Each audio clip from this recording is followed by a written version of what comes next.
We have 1 o'clock, so we'll go ahead and get started. Thank you for joining us today. Today's is the 30-minute presentation that Kerry Dunning has been sharing on a monthly basis to provide some updates and technical assistance related to your swing bed program. So we're working very hard to help you grow the program, not only in volume, but improving revenue. You will be hearing some information the next week or so related to some regional meetings that we will be having in 4 different locations in the state. Those dates will be March 9th, 10th, and 11th. And so please be watching for an email related to registration for that program to have some smaller group session time with Kerry.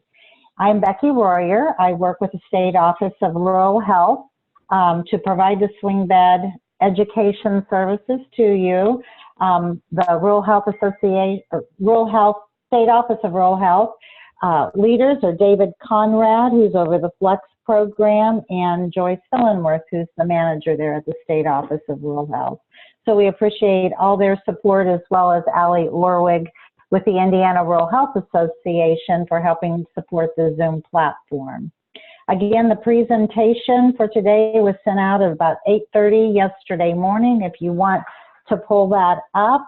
And please feel free to unmute your line if you do have a question, or chat in a question to the chat function. You can unmute your line by clicking the little microphone beside your name in the participant list, or let me or Allie know and we can help you get your line unmuted. So at this time, I'll turn it over to Kerry Dunning, our swing bed consultant that's been working with us for some time to provide direct education. She's worked with a number of critical access hospitals across the country with their post-acute care services. And so, Kerry, I will just turn it over to you. Thank you very much, Becky. I appreciate it. We're kind of continuing on a vein here where we are looking at the impact of PDPM, which is what the PPS nursing homes and PPS swing beds are under now, both for clinical and financial review. But it is a huge impact. It was the first major change from CMS in over 22 years. And it changed, rearranged from sort of paying for services to thinking more in clinical terms. What we have noticed since October 1 now, which we're beginning to get a pretty good feed of some of the areas that is impacted, and one of those areas is coding. I like to teach, as you know, the Medicare intent for skilled nursing, and we find that on the PPS side because that's where they put their energy into the MDS, and that's where they put their energy into a manual, where those of us working in critical access swing beds have not really had particular direction. But I think with the October 1 changes, there are a number of things that we can learn from it, and hopefully, if you get audited or surveyed, which I know the surveys have started in Indiana. Actually, they've started in about 7 states now. So there is a chance you could get it in conjunction with your state survey. You could actually get a separate survey by a long-term care team coming in. CMS or the Medicare teams can come in. There are all sorts of ways you can get surveyed now. So the more we kind of look and sound like a duck, if we quack like it, then we're not going to stand out like such a sore thumb. And then the bottom reason for really looking at coding today is I just think it's a basic that we have not done very well in most of our skilled nursing programs. In fact, this may be where you are a leg up over the PPS settings because you've had nothing other than a diagnosis to rest your hat on as far as admitting a swing patient. So I want to talk a little bit about what's going on as far as what I'm calling the mentality. What are these changes that have come along, and what does it mean for us? And we had some of these discussions when we were together in Indianapolis. We've had them on some other calls, but I want to call your attention to them again. And please make sure that you are paying attention to some of these because they do impact you. One is the push now for person-centered care, and that goes into the care planning process. We discussed the need for a 48-hour baseline care plan as a federal regulation for skilled nursing. And remember always that you're under long-term care and skilled nursing regulations, even though you are not a nursing home. And then you are under the critical access hospital, which you can find in Appendix W of the State Operations Manual as far as the requirements. So person-centered care is making sure that you are documenting patient goals, either something said by the patient or a patient representative. We're seeing that keying in pretty specifically now to therapy goals. We've had some discussion on what's the use of walking 50, 100, 150 feet, which has been the standard in the industry forever. It came from inpatient rehab, and there was reasons for those number of feet. But now we're looking at what does this mean for this particular patient? Does he or she want to go in their backyard? Do they need to get to the garage? Are they trying to go to church? You know, what's important to them? So that's that person-centered comment. Your care planning, that baseline care plan, actually it's regulated that it must include patient goals. And there's two conflicting statements out of CMS right now. So I'm just going to continue to make a recommendation that you probably should have the patient sign off on that baseline care plan, that he or she is agreeing that his or her goals are included in that. I understand when I say that, we're talking about probably having to scan a piece of paper and the complications that brings up. So let me give you the two places that we're looking at trying to get clarification. The first one says in the new regs that you must offer to a patient the opportunity to sign off on the baseline care plan. And later in a reg, in a different section, it says you must have proof that the patient's been involved in the baseline care plan. So with those two, that's why I'm suggesting until we get clarification, yay or nay, that you might want to consider, please, getting them signed.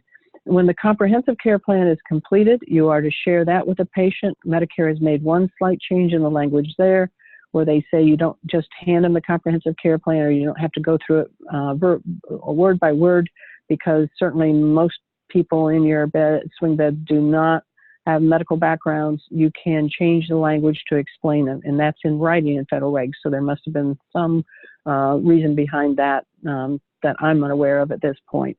But please pay attention to person-centered and to your care planning process. The other thing that I don't think I have on here that you really need to know is they have said strongly, and you'll find it in Appendix W, that the IDT is the place for the development of the care plan. They want not that you can't all work on your own assessments, but when you're in the IDT meeting that's required at least once every 7 days, that you are in fact coming together and discussing each of your assessments and building a care plan that's specific to that patient off of your assessments and professional judgment. The second is, remember that functional gain, which is the section GG of the MDS, that I suggested you download the swing bed MDS and use it as a training tool. I'll reiterate here, you do not have to complete it, but section GG has a sizable list of functional activities they expect a patient to consider by rehab, and certainly by what's going on at night with the patient and their ability to function safely. And we're seeing now there's language coming from CMS, and there was something put out this week even, so it's come back again, that section G, the ADL language that we've used again for probably 30 years in the industry, they're talking about removing section G and getting rid of the ADL language and going totally to functional gain, which is section GG. So please get that section, start making the change to use that language in your nursing documentation, and your therapists need to start using it as part of their language for short-term and long-term goals.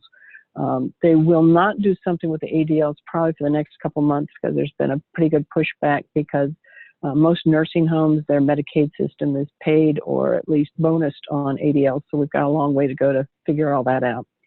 The third thing is, remember, it's a 3-day qualifying stay. They're no longer using the language 3 midnight stay, and it begins with the admit to acute order. We discussed, I have no idea if that means signed by the physician or there's just an order that has been written somewhere. And the other question I have is, I don't know what we do if they retro back to ops after you've gotten this order. I have queried CMS on those two things specifically. One, if it means a signed order, and secondly, what do we do if it retros to observation and we've admitted the patient or in the process of doing that because we may not know that. I have no answer yet. That typically takes over 2 weeks. It's probably been about 3 weeks now. And I'm sure there are hundreds of questions right now because of PDPM. The other reminder is the transfer and discharge rules, which again, you will find in Appendix W if you go through that. And that's a good reminder that everybody should be looking at it and reviewing it and using it as a basis for regulation for our critical access hospitals, and certainly our swing beds are listed in there. We discussed that there is a new federal rule that came actually out at the same time as the trauma-informed care that talks about a transfer and discharge law going to the ombudsman. This is where I recommended that you call your local ombudsman and see if they just want sort of an Excel spreadsheet of all your discharges once a month. But anybody that's being transferred, particularly against their will, so to a psych unit or another situation like that, we need to involve the ombudsman right away. They are the representative for patients. So that's a pretty serious list of reminders about Medicare intent, and make sure that you are following through in each of your facilities. Now, as far as an action plan of things that we need to be working on, I just stressed the fact that we need to have the care plan really developed and or finalized in your IDT, so make sure you have documentation that supports that. We're going to spend the rest of our 20 minutes here discussing coding because we're finding that is probably one of the most important things that is coming out of the PDPM change since October, is understanding the coding and the expectations. A reminder that you are bundling your claims.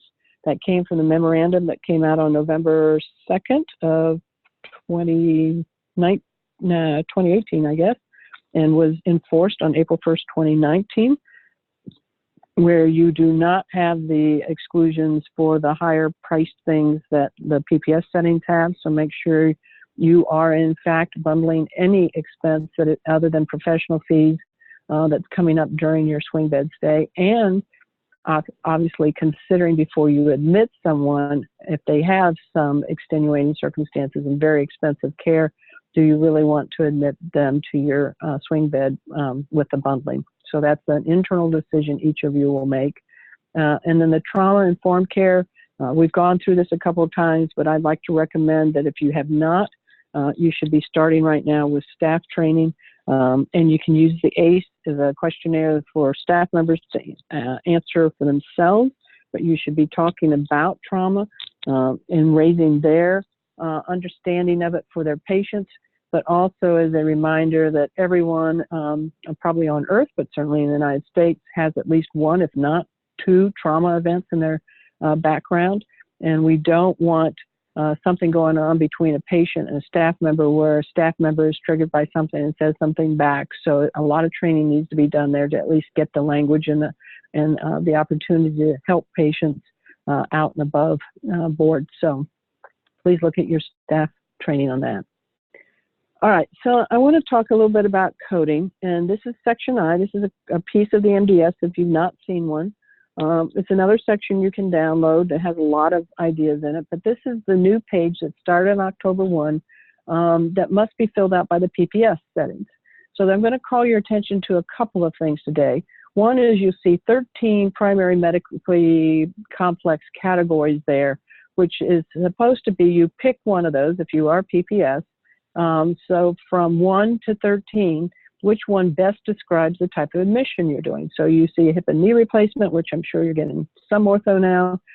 You do see some debility there, but you'll notice that it's tied to cardiorespiratory and some other conditions. There's medically complex conditions, and we're going to talk about some at the top a little bit.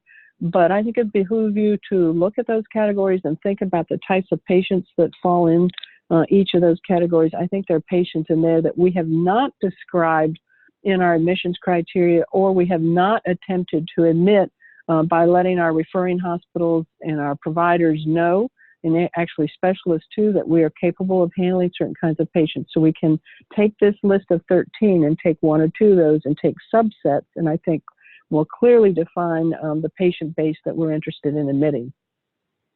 So when we talk about, and if you hear the wording 20B, that's shortened there for I0020B. That code right there, if you are a PPS facility, determines your entire payment, whether you keep them 1 day or 100 days. You don't get a new payment every time something changes, so this must be very accurate. And you notice here we have the code here that would say, for instance, if it's one of the R codes, maybe it's 26, so 26 would go in those first two boxes. And then thereafter, we would have the explanation in detail of what the specifics are for that patient. So the first thing I have here is no R codes. R codes can still be used as treatment codes by therapy. Those are the codes that are the gait disturbance, weakness, malaise. There's a whole list of them there that we have used routinely as admission diagnoses or ICD-10, but also for therapy. And the CMS or the Medicare response on that right now is, it's not that they're weak. We want to know why they're weak. It's not that they have a gait disturbance. We want to know what caused the gait disturbance. So they want the more specific code now. So first thing is, you should not be using R codes as the primary reason. That should not appear in that first primary box on your UB04, which is your billing, your claim form, where it says it's related to the hospital stay and it's the primary code. It should not have an R code in it anymore. Certainly on the list, particularly if they're getting therapy, just not the first one. We should have very little or no unspecified. That's typically 0.9. So if I have 26.9, it's whatever 26 is, and unspecified. The only other unspecified we use a lot is UTI is actually 0.0. They expect us to be determining what the root causes of that UTI, so we wouldn't have unspecified. That means the majority of time, every once in a while, we can't get to the bottom of it. I actually had a good discussion with a provider last week in Iowa who said one of the problems we're having is, for instance, community pneumonia, community-based pneumonia. They're coming in with pneumonia. We don't necessarily know all the root causes of it, and there was a whole series of things she was trying to go through to make determination, and every once in a while had to come up with 0.9. So it was kind of nice to hear about it from the provider side. So again, multi-digit, we're supposed to be very, very specific. So this is the base level for what we're doing with the coding now based on CMS intention. So I picked one of those. If you see up here, there's a non-traumatic spinal cord dysfunction. And I picked one of those, and I did this on purpose because in my mind, as not a clinical person, spinal cord means something serious. And all of these are serious, but I'm not sure we've ever gone to the definition to say to our referring hospitals, to specialists, to our own providers, we can accept these kinds of patients. So this is for you to determine in your admissions criteria, but it can be arthritis. It can be, we have a number of people in this country with compression fractures because of cancer treatment, degenerative. So there's your osteoporosis. We have plenty of people in this country with disc issues. Inflammation, infections, and vascular, where we're blocking the spinal cord from getting enough blood. Pretty large category of patients that I'm going to ask you to kind of think about internally. Have you identified some of these? Is this something that you're seeing more specifically in your own region? And you could go through that whole list of 13, and I think you will find subsets under each one of those of types of patients you are admitting or could admitting, and that would help you define your admissions criteria easier, and it would give you a good marketing list to talk to different specialists and providers and referring hospitals. So non-traumatic brain dysfunction, same thing, a little deeper. We have quite an outbreak of encephalitis in Florida, mosquito-borne, and I don't know, I've actually had 2 friends in the last 5 years diagnosed with it. So there is a list of things. We've talked about strokes before. I'm not sure I've ever heard anybody go to the definition of brain damage due to diabetes, but you may have seen that. So looking at this, again, what are the types of patients you want as a post-acute patient, a swing bed patient? Brain tumors, there are a variety of levels from newly diagnosed to causing somebody to be critically ill. And somewhere on that spectrum is probably where you fall for in where you would be willing to take a patient with that diagnosis. So this is an internal decision. Again, your facility decides based on your competencies, your staff, your providers, the whole package. Certainly cost has to go into it with your CFO and decide what kinds of patients you might be able to accept and define them better. So again, how does your program determine the primary diagnosis? So primary medical condition is supposed to come from this list of 13. And when it's decided, the specific one needs to be determined. Are you deciding this before admission, at admission, during the stay? I'm going to suggest you really need to back it up before you admit somebody and get the list of diagnoses and what kind of treatment they were getting during the acute stay, particularly if they're not coming from your hospital into your swing bed program, and start getting a head start, at least getting the main category when they fall under one of those 13, and then the first 2 digits of your ICD-10. And then as you admit them and start working with them in that first 48, 72 hours, you are determining the specifics for the particular disease or issue that they might have. And then beyond that, what documentation do you have in place to prove the specifics of the type of ICD-10 that was selected? So principal diagnosis, I've listed some things here. I'm not going to go through them. I'm sure most of you know it, but it is determined by the ICD-10 CM.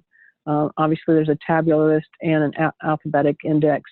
And I emphasize the one part here, which is the importance of consistent, complete documentation in the medical record to support whatever code is decided formally at the end. So we know that only a physician can declare the code. The coders cannot code unless the provider has given them the specifics.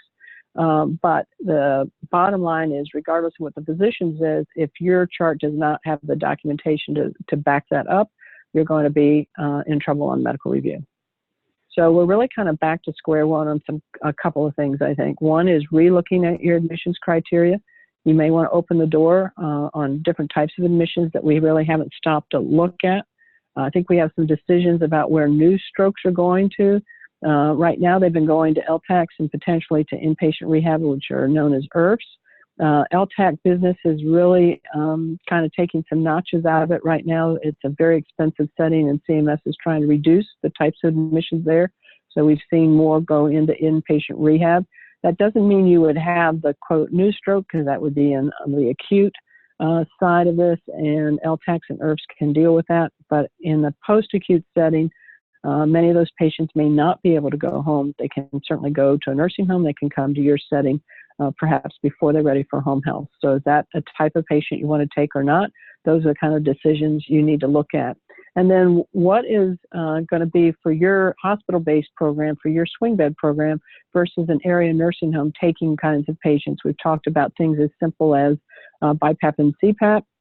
Certainly most nursing homes are wary of taking wound vacs because of the expense. So there are types of patients you can identify in your admissions criteria that you're capable of, both because of the level of care. We're using acute nurses. We certainly have the backup of an ER. We have the lab there. We have all sorts of services right in our facility versus nursing homes that are freestanding. They are not as heavily staffed in RNs. They don't often have RT. They certainly don't have direct access to lab most of the time.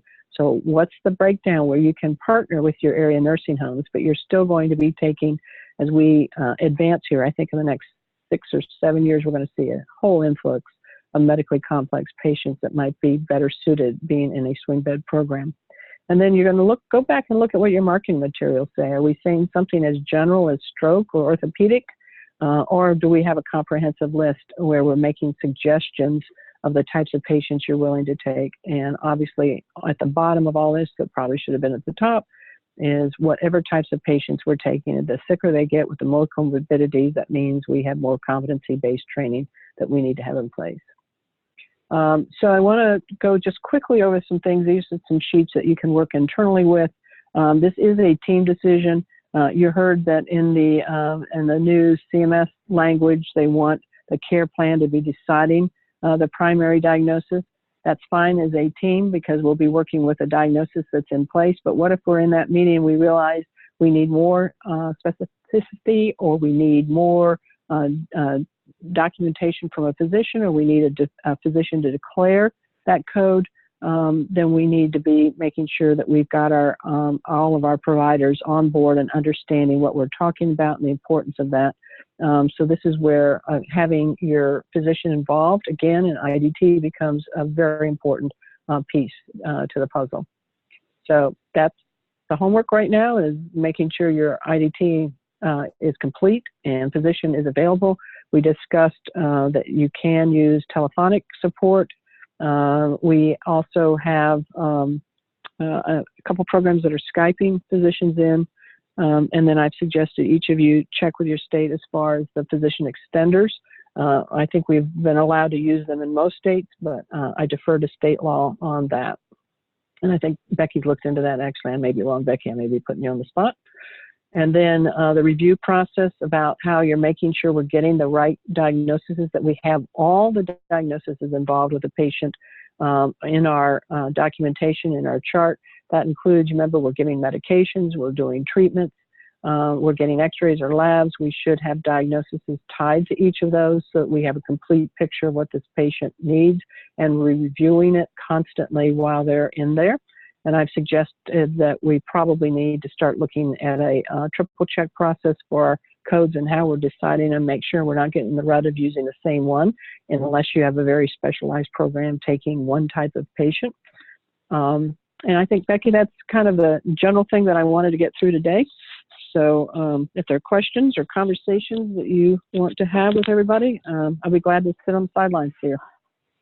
Yeah, we have just a few minutes, and we did have a question chatted in asking about clarification. Does trauma-informed care apply to non-PPS or critical access hospital swing beds? Yes. Okay. How's that for simple? Yes. That's a simple answer, yes. Remember, we're all under long-term care regulations. Any skilled setting is under long-term care regulations first. And that's included in long-term care and skilled nursing regs. Okay, the next question then that I had emailed to me yesterday in advance of the call was, I understand that part of the 5-star rating for skilled nursing facilities is quality measures. And this person would like to know more about how to compare swing bed therapy functional outcomes and SNFs. She works closely with the swing bed staff and the CM department, and she does see that it's documented that family members are wanting to compare star ratings, but there's nothing out there really to do that. So she's thinking about incorporating the CMS MDS section GG and swing beds, and just really kind of was wanting to reach out to see if there was, you had any input on comparing notes to see maybe what some other CAHs are doing to get this kind of information out to the public. She has a spreadsheet for quality metrics, but it doesn't include the functional status. So if you had something for her to track there, she was hoping not to have to reinvent that wheel. So. Okay, so somebody is taking a bull by the horns and stepping out. So let me give you a couple of responses there. One, there's 4 or 5 groups in this country right now that are trying to develop quality measures for critical access swing beds. They're all over the place. Some of them have 50 questions and some of them have 10 questions. I'm working with 3 of the 5 that I know about right now. There's no one way to do it. I think it comes down to how you want to measure some quality things other than what we're talking about, functional gain. What's a quality experience? And so patient experience, I think if we're using the hospital survey system, I'll say Press Gaining, I'm not picking on Press Gaining, but whatever you're using, the issue we have is this is a post-acute setting. We need to survey them separately? So that's one thing you can look at. And to answer the other part of the question, yes, a lot of the facilities that are critical access are going ahead and using the section GG as a common measure that we can use for all skilled patients. And just so you know the basics of it, when somebody comes in the door immediately, we are supposed to measure, and that means nurses should be able to do it as well as therapists, measure their current level of function, not their prior level. That will be important for therapy to understand. They can get that through their assessment, but their current level of function when they're coming in the door. And at that point, you are, within 3 days, supposed to establish a goal of your expectations of what they'll achieve by the time they discharge from your swing bed program. So let's say they're coming in the door as a one-person assist because they've had surgery, leg surgery, and your goal would be that one-person assist would be the entry one. Your goal would be to have them independent or standby assist by the time they leave because they're going home, and we want them to be safe. And so that would be an easy one. Not everything's that easy. And you would measure that, and when they discharge, you would again do the measure of functional gain. Did they make it to independence, yes or no? And if you use the MDS as the basis for that section GG, you have all the language there, you have the questions there. You can pick and choose 1 to 5 that you want to use as measures, depending on the type of patient, meaning orthopedic versus medically complex. And I think that will get you in step towards the skilled facilities. The other thing, remember with functional gain, it's not just therapy scores. It is what nursing scores. I can't emphasize that enough. So making sure your nighttime staff, when we have the people are more tired, they're medicated for sleep, they may have sundowners or depression, we need to know what people are doing at night. 9, 10, 11 o'clock at night is different than therapy walking them at 9, 10 in the morning. And they are going home, and the biggest return to hospital comes from falls, particularly going to the bathroom at night. So that's something else you can do there. The other thing you can do is get a copy of the MDS, get a copy of the quality measures that CMS has approved for all the skilled settings but critical access swing bed. In other words, the PPS swing beds are having to do it, all the nursing homes are having to do it. Look at the quality measures they have picked. It can be falls, it can be all sorts of things that I would suspect you are tracking hospital-wide on 2 or 3 things right now anyway, and maybe you just do a subset of that for your swing bed patients separated out from your acute patients. But look at the quality measures that are in existence and pick a couple and track them. It is a good QI project for your team anyway, and it's a good way for you to have comparison data for the public, for your referring hospitals, for specialists, and your own providers. Does that help? I believe so.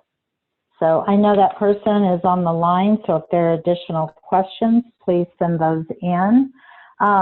There is a question in chat. Is there any hospital online with non-PPS swing, that's a non-PPS swing bed that has a long-term care survey that I could call and speak with? So if you do are able to assist, and if you both email me, I will connect the 2 of you together if you prefer not to chat in the name of your hospital, and we can facilitate that discussion with you.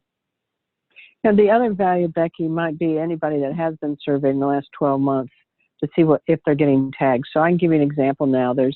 I've just been for the last 6 months in 23 critical access swing bed programs in Iowa, and 7 of them have been surveyed, and every single one of them has gotten an activities tag. So that means the survey team in Iowa is looking for activities issues or lack of programming, whatever what they're after. So any of you, if you can get those who've been surveying the last 12 months and you see there's a pattern of a certain type of tag that's being given out to your programs, that would be great to share with all programs because they can certainly come in whenever. Okay. Well, I think that then wraps up our call for today. If you just send me, Becky Royer, any of the questions that you have additionally, or maybe some that surfaced after the discussion today, let me know and I'll coordinate with Kerry. Likewise, the session today was recorded, and once I receive the recording link, I will get that out to everyone. Thank you so much, and Kerry, thank you. Have a great day and hope to hear from all of you soon, and be watching the email about our regional meetings coming up the first part of March. Thanks so much. Bye-bye.